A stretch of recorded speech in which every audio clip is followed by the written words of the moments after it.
Ruben, great to see you. Good afternoon. It's been a busy week for Southampton Football Club. Let's go back to the beginning. Nathan Jones, clearly someone that was passionate about the role, the job. Were you surprised when he was sacked by the club? Well, I don't want to make any judgment about the club's decision. That's going to be the first thing. Obviously, I have been part of the last of the technical staff of the last two managers, and when they sack a manager, it's always difficult for everybody. So, surprised or not, it's a decision that the club made. I respect it, and I have nothing more to say about that.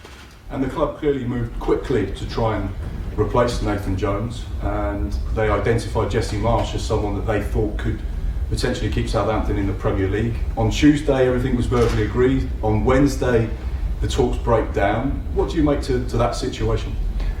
Well, I make something simple. When I communicate with the players, also last time that happened with Ralph, I told them from the very beginning, I know that sometimes these situations are temporary, but I'm going to take it like it's going to be here for the next 10 years. So I need everybody to follow and work as hard as you can in the direction that we mark, from the security man in the house to the captain, and that's what we did. So we always know it's a lot of noise around it, having a clear communication between me, Martin and Matt in the club, and it's just simple because we focus in what we can do and we don't focus in anything else.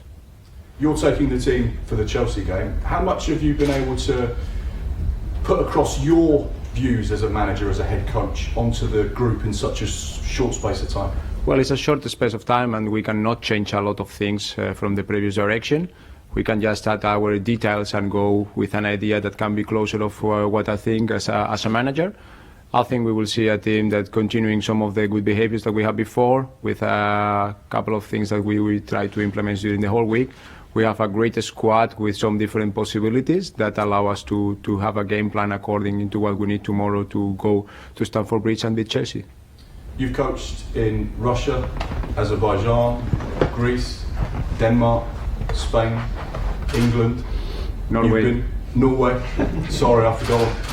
You've got a vast amount of coaching hours under your belt. You've worked as a first team coach, as assistant manager. You've never been a manager. Does this feel like for you now the right time? Do you feel ready to be a number one where you make the final decision? Well, I have been feeling ready the last 4 years, so it's not different now. It's just the scenario is bigger than it was before. But I feel comfortable. I think I'm an honest person. I try to be very clear with what we do, and I think I build myself up to be here with you today. I have been through all the levels in the football, not in England, but in the rest of the world. And that is a learning path that I'm very proud of what I did. I'm very proud of every single corner that I have been. I have a lot of personal experience, coaching hours there. Then I think it's a natural thing for me. Do you want the Southampton managerial job? I want to be the manager. And as you asked me before, 3-4 months ago, I think I'm capable to do that as any other. But it's not my decision, and it's okay for me. I just put everything that I can. I have the team now. We are working really hard. We do our best, and those are my skills. And then the club or the persons to make the decision, they will make a decision. But of course, I will be more than happy to get the job. Let's talk about Chelsea. A very expensively assembled squad, brilliantly talented individuals, and Graham Potter now has the challenge to try and gel that team together. How difficult is it for you to prepare a side and a game plan when you've got so many good, talented individuals, but they're not quite connecting as a team yet? Well, that's a lecture of Chelsea. The game that I watched against Borussia Dortmund, in my opinion, they were much better than the opponent, and it was in the last third when they were not. Let's say they were not lucky to score a couple of goals because they had the chances, they have the behaviors, they have the connections. They got fantastic players like Enzo, who is coming from the World Cup as a winner. They got Mudryk from Shakhtar, who worked with the Zerbi, with my boy David Kocholava there. So they brought the striker, 19 years old from Molde, who is a big talent in the Scandinavia. It always takes a little bit time to assemble a squad like that. But they got a really good manager, very well talented in the game plans that they do. And for us, it's just to prepare a game in terms of what we want to do, and to have the details of how they can hurt us. So it's just always a 50-50, but we trust in what we can be, and we trust that we will be ready for almost any scenario that will be in that game. Finally, for me, you know this group perhaps better than anyone. You came in the summer, you've worked with Ralph, you've worked with Nathan, you've been up close and personal. Do you feel, with all the challenges that are going on at the minute, there is a group there that is capable of staying in the Premier League? Yeah, of course. I said also three months ago when we had the talk after the cup game, I think the group of players is amazing. I think the way that they work is good, and our task as a technical staff right now is to give them the best chance to win the game tomorrow and to show an identity and personality as a unit. And this is all our target for tomorrow is to be a unit, to perform as a team, to get one step at a time, and to make the game really hard for them. And then, if the time is there and the chances are there, to get the game and win the game. So yes, I think we have a group that is capable to stay in Premier League. Thank you. Jake. Hi. Ahead of the game then, how's the squad shaping up? Are there any injuries or is there any team news? Yeah, we have the injury of Juan Larios and the injury of Tino Livramento. It's long-term injuries. Then is a couple of boys that didn't train in the beginning of the week, and then they train in the end. We still have the Shea Adams as a doubt for tomorrow. But that's it. So we have a longer squad to pick, and we will be ready to go with everything.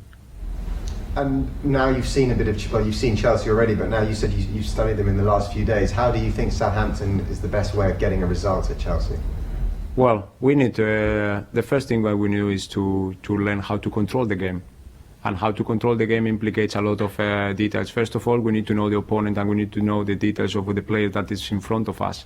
And then we need to create the structure in our team to be able to press in the moments that we can press, and to have the ball in the moments that we can have the ball.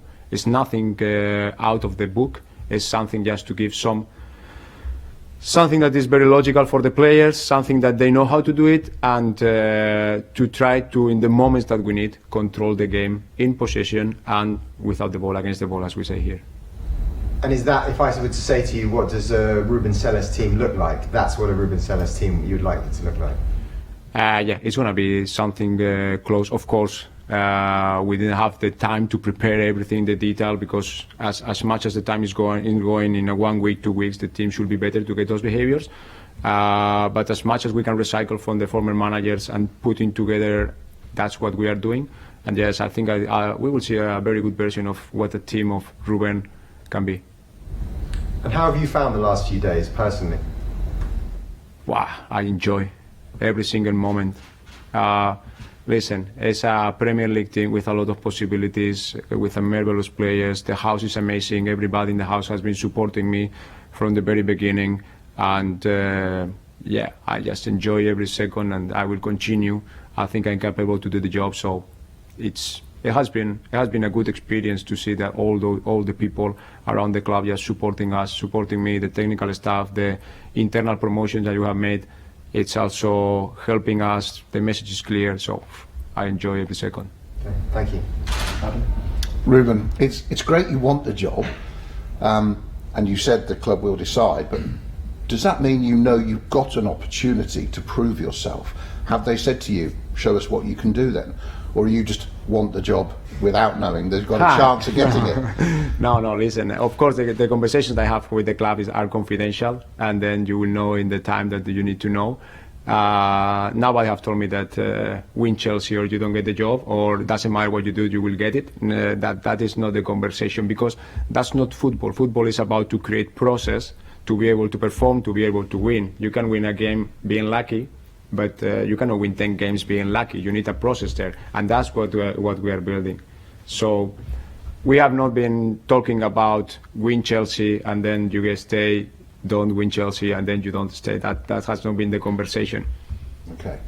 One of the things they always say in football is that, in this country anyway, is that it's very hard to go from being the coach to being the manager, because often the coach is the go-between, different relationship with the players than the manager has, maybe a closer relationship.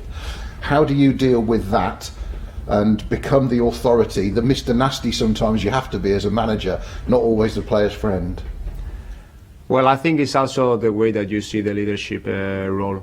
So I'm not going to be a different because I was the lead assistant coach or because I'm the manager now.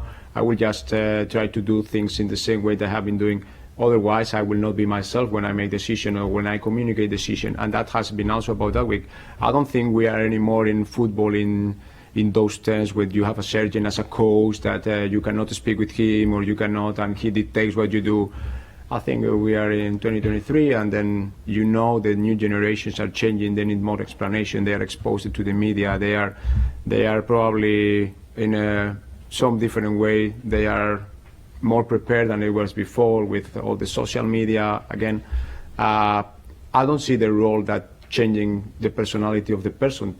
So I will be the same and I will communicate and I will try to be honest with them, I will try to be honest with you, because it's the way that my parents educated me. I don't know how to do it in a different way. Okay. Has this season been very frustrating for you? You come in the summer. I feel like one pre-season was wasted a little bit playing three at the back and then rip it up. Then another 5 weeks in November, December, change, doesn't work.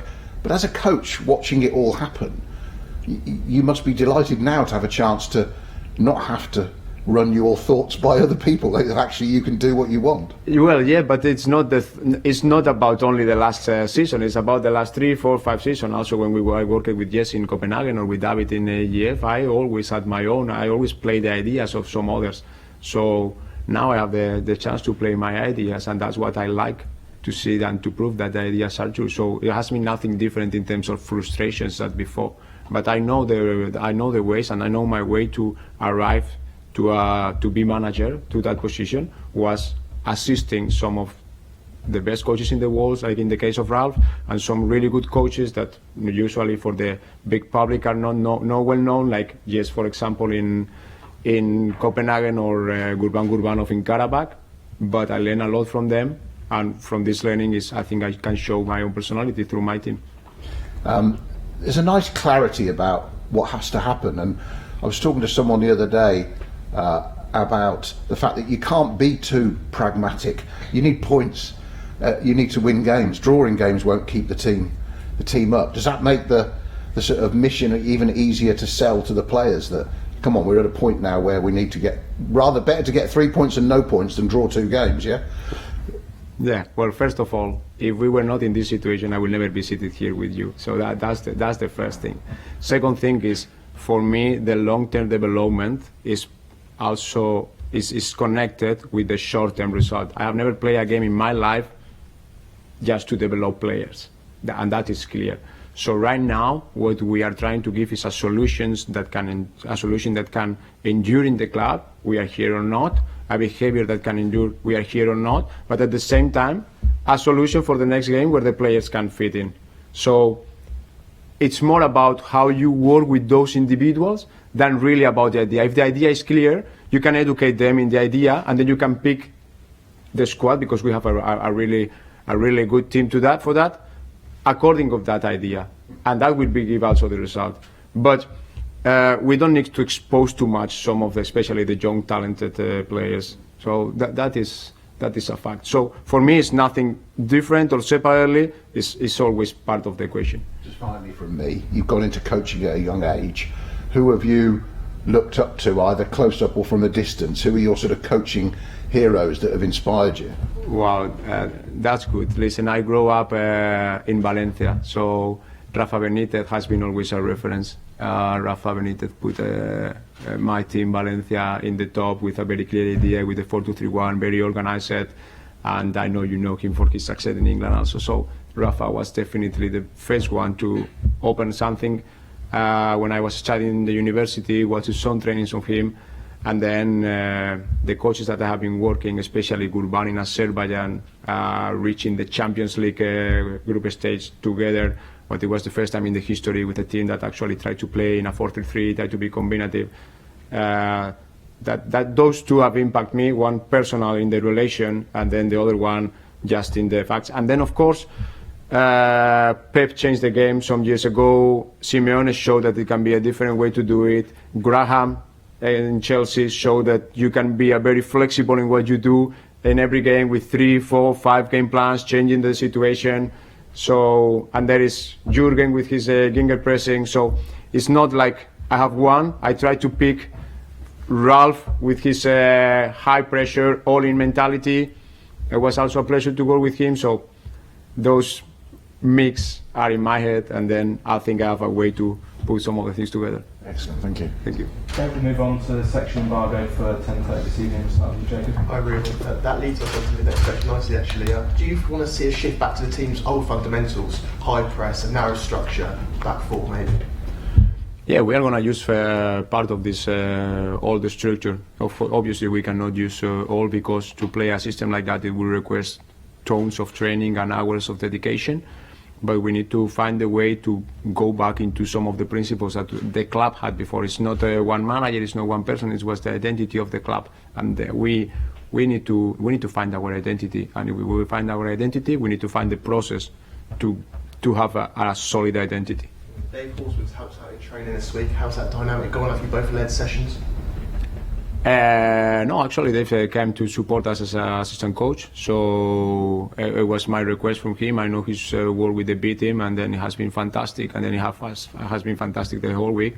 So I need eyes and brains and hands in the trainings, because obviously 3 coaches left the club. So there has been as supportive as Carl in that task as the rest of the house. So it has been a pleasure for me to work with them during the week. Do you think you may need to add a few more coaching staff now if you do get the job on a full-time basis? Well, definitely we need to make some adjustments, but if we do it, the priority will always the internal promotion. I think, and I repeat, the people in the house is very well educated in football, high standards, culture is there, and what we need now is to get that culture even more stronger than ever, and bring everybody together. How would you go about picking up the team's confidence? Because not only after the fallout of Nathan getting sacked, but also the man off defeat last week, having a man extra for over an hour, winning, and then obviously losing at the final minute. Yeah, well, one of the things that we did also in the beginning of the week, it was to give for them some tools to manage some key moments of the game. Also are going to be there tomorrow, the way when you score a goal, and the way when episodes happen, or the way when the moments that you need to be together, or how to speed up the tempo, slow down the tempo, all those things. And it's nothing that you can get in one day. It's something that you need to work with that. But we put some of those things, and yeah, listen, we are in a delicate moment, but we have personnel with character. So I think some of them will get it quick, and then at least they will show a much better version in terms of being robust, being professional, being in the game, know how to manage the game. And just finally, before the Man City Arsenal game this week, I think Southampton have made the most substitutions out of any team in the Premier League. Do you now think there needs to be a point where you need to start honing in on what's your best team, knowing your best substitutions as well? Well, usually when you think about the biggest teams in the history, you have always 7-8 players in the lineup, and I think that should be. It's not because you want to do it in that way. It's because the more time you work and play and stay together, the more you know the behavior of the other, and the more you understand what happened, especially when you are under fatigue. So usually you need that spine, that core of the team playing together and playing a lot of matches together, and that is always. If you see every single big team in the world, they keep this strong spine. Usually it's in the center, but it can be in any other position. So for me, it's fundamental that we get that as quick as possible. Best of luck for tomorrow. Thank you. Mark. Hi Ruben, you said you want to recycle parts of Nathan and Ralph and all the work that's been done this season. What parts of those games do you want them to remember? That's a good question, eh? Well, I think we need to restructure in the pressure. And the structure in the pressure, we put a lot of emphasis this week to know when we are able to press, or when we are in the pressing, and when we are defending spaces, and when we are chasing. That's a big thing, because if we chase but we are not organized, we will end up running one individual and going there. So one of the things that we take is the organization, and that has part of the past is there. So we take part of this organization, and of course we adjust in what Chelsea will do, and hopefully we'll have a couple of good behaviors there, and that can reinforce the idea and can allow us to win the game. You're obviously there back in August when Saints beat Chelsea at St Mary's. What parts of that game do you specifically remember that you can kind of use in this one tomorrow? Well, they were a very different team under Thomas Tuchel with some of the boys that are not there. But I think in that moment we were very good in the medium block. We worked very well as a unit in the center. We were very dynamic in the counterattacks. And we have some chances in the second half also to finish the game with the 3-1 before. But I think in that moment we were a team that was in the process to get some ideas together. I would like to see part of this character, part of this way to play back again, like togetherness, compactness. Yes. I know Nathan's leaving is still quite fresh, but I just wanted to ask about the impact that has on some of the players that came in January. So obviously lots of 5 players in total came in. I'm sure a lot of them would have had conversations with Nathan about what he wanted them to accomplish at the club and long-term plans as well as short-term. How does that dynamic change now that, after 1 week for especially Kamaldeen and for Paul as well, that 1 week after signing that he's gone? Yeah, well, with those 2 names, Kamaldeen and Paul, I have advantage because of course Paul played against my team in Denmark with Midtjylland.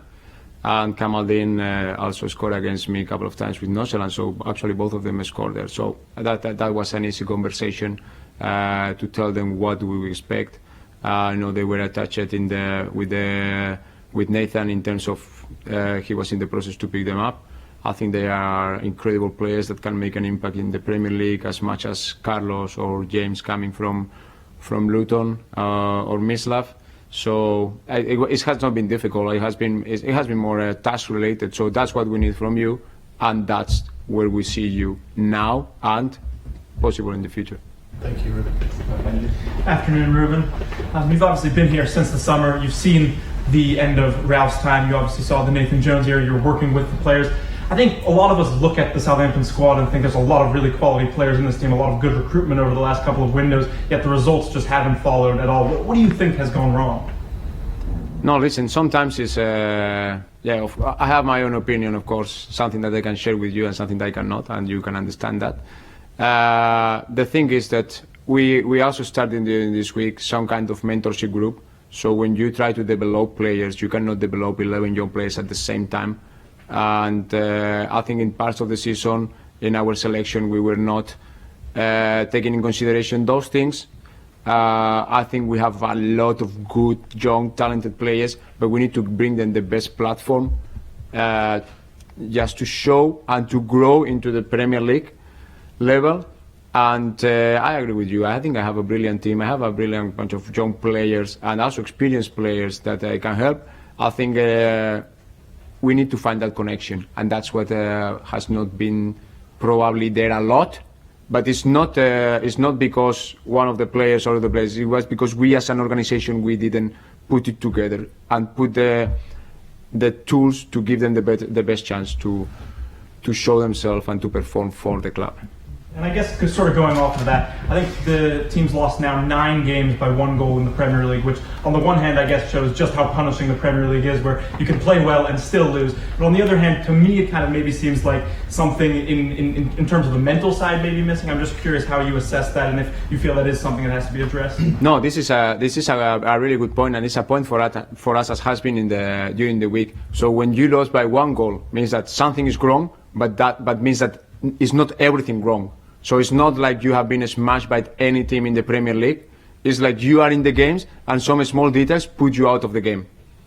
And those small moments, those small details are the details that we are taking care of it. That's the game management that I was talking before. Because those are the key moments where we need to be more competitive as a team. So it's not like one player, it's not like other player, it's not a coach decision. It's like a team. We need to learn how to communicate or how to even avoid those moments. And this is what we have been working also with the players, and they have been communicating what they need to perform. So I think we address at least part of it. Makes sense. And just lastly for me, I mean, you've obviously got a huge squad here. I think it's something like 28 players, even without Juan and Tino. It's tough to sort of sort through that, as I'm sure that Nathan Jones found, I'm sure Ralph found in his period. I guess, You've been at the club, but is it a new opportunity for players who maybe didn't get a chance under Nathan? I mean, you look at guys like Mislav Orsic and Douye, who were playing with the B team, weren't really playing with the first team, at least weren't really getting into the squad. Is it a fresh start for everyone now? Well, it's not a fresh start because I'm here, so I'm not fresh as a person in the club. But I know all of them, and I know what I want. So from the decisions made in this, or we are going to make for this weekend, we cannot take any conclusion about that. That's the first thing, and I count with them. And as you say, we have a long squad, and the most important thing for us is to communicate in the most honest way with them. And we need to show them that there is a process for them also in the club. So you say a couple of players that play with the B team. The reality is, if they don't get playing time in those games, they can be 1 month without real game time, and then they will not be fit to play with the team when we will need them. Doesn't matter which player it is. So that's why, in our way, as much as we can, if the players are not involved with the Premier League team, they need to be involved in the B team, and they need to play games, because that means they can endure for 90 minutes or for 60, 70 what you need in the next period. If you keep those players out of the competition longer than 2-3 weeks, then doesn't matter the training that you will make, they will not be much fit to play with us. We will also, as we did in the past with Ralph, we will also try to get some friendly matches for the future to be sure that those players also are not only getting beating games, are also getting some Premier League games against all the teams. Appreciate it. Hamza? Hi Ruben. Carol Dean was one of the outstanding players last week, but I noticed Nathan was giving little instructions where to press. He's still learning. Is he going to go straight into the team this weekend, or does he still have a bit of learning to do? Kamaldeen? Well, I don't know if he's going to be straight into the team or not yet. I think he's a talented player as many others, and I follow his evolutions, and he was 16, 17 when he broke in Northland. I know what he's capable and what he needs. And listen, in the end of the day, every player has some points that when they are very strong, and some points that they need to perform, or they need to they need to help. And as any other, if he will play tomorrow, he will know what to do, or I will help him from the side, or any of the assistants will help him from the side. So it's nothing big on that. Has Ralph been in touch, by the way, since you've been appointed? With me? Yeah. Yeah, he sent me a message. I have a good relation with Ralph, so he sent me a message and wishes me the best of the lucks. So, but that's it. Was there anything else he said, or? No, very good luck. And the supporters, after the match, you can understand they're a bit angry. How do you go about bringing them back in and making them feel positive again? Well, I think the only way we can do it is with our performance. That's the first thing. Making them proud of what they see, and making ourselves proud of what we can offer to them. That's the first way to do it, and it's not another way to do it. And then the second thing is to keep the calm around the house, in the squad, in the game management, also with them. Of course, they can express themselves, but I will give them the coherency of the situation, and I expect them to see a team that they can recognize as their team, no more nor less. And last week, generally, for 60 minutes, you looked the better team, and then a few little things went wrong. What things went wrong, and because that's been a theme of the season, and how are you going to fix those little things that went wrong going forward? Yeah, well, as I said before, sometimes the game have some situations that you need to control. We didn't in the game against Wolverhampton, and that's why we got punished, especially when Julian made that variation with Adama on the right-hand side and bring Diego Costa into the game. And as I say, as much as we can for the future, we will try to help our boys in those decisions, but they need also to read the moments of the game and when we need something special. And that's something that we need to do it together. And is it more than anything you just need a bit of luck? Luck? Nah, I don't trust. I trust the luck when you hit the crossbar and can be 1 centimeter in or out. I trust more the process, and that's what we have been doing during the week, just to put the process in behind of everything we do, and trying to anticipate some solutions. And the most important thing for us, the message is just be focused on the things that you can control, and what you can control, be sure that you bring the very best in those moments, and the things that you cannot control, then we will think about it after.